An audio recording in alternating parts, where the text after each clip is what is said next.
السلام علیکم دوستو، welcome back to our channel point Urdu. Immune system کا اردو میں مطلب ہے نظام مفادیت۔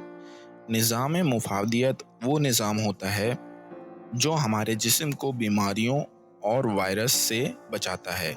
جیسے کہ جب کوئی وائرس ہمارے جسم میں گھستا ہے تو ہمارا نظام مفادیت اس وائرس سے لڑتا ہے اور اسے ختم کرنے کی کوشش کرتا ہے۔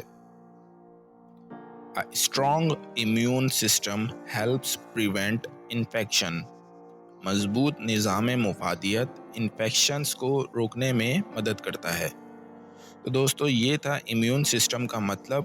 امید ہے اب آپ کو سمجھ میں آ گیا ہوگا۔ ملتے ہیں نیکسٹ ویڈیو میں۔ شکریہ۔